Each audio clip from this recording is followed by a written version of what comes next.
എന്ത് ചെയ്തിട്ടും cholesterol level കുറയുന്നില്ല. ഭക്ഷണ ക്രമീകരണങ്ങൾ പാലിച്ചിട്ടും കൃത്യമായി വ്യായാമം ചെയ്തിട്ടും കൊളസ്ട്രോൾ ലെവൽ കുറയുന്നില്ല. പ്യൂർ വെജിറ്റേറിയൻസ് ആണ്, അമിതമായ വണ്ണവുമില്ല. എന്നിട്ടും എന്തുകൊണ്ടാണ് എന്റെ കൊളസ്ട്രോൾ ഹൈ ആയിട്ട് തന്നെ നിൽക്കുന്നത്? ഇത്തരം ചോദ്യങ്ങളുമായി എൻ്റെ അടുത്ത് വരാറുള്ള പേഷ്യൻസിനോട് ഞാൻ പറഞ്ഞു കൊടുക്കാറുള്ള വളരെ സിമ്പിളും ഇഫക്റ്റീവുമായിട്ടുള്ള ഒരു ടിപ്പാണ് ഇന്ന് നിങ്ങളുമായി ഞാൻ ഷെയർ ചെയ്യുന്നത്.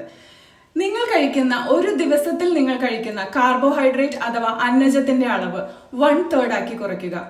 റൈസ് കഴിക്കുന്ന മലയാളികൾ പ്ലേറ്റിൽ 1/3 മാത്രം ചോറെടുക്കാൻ ശ്രദ്ധിക്കുക. ബാക്കി ഇലക്കറികളും പച്ചക്കറികളും ധാന്യങ്ങളും നിങ്ങളുടെ പ്ലേറ്റിൽ ഉൾപ്പെടുത്തുക.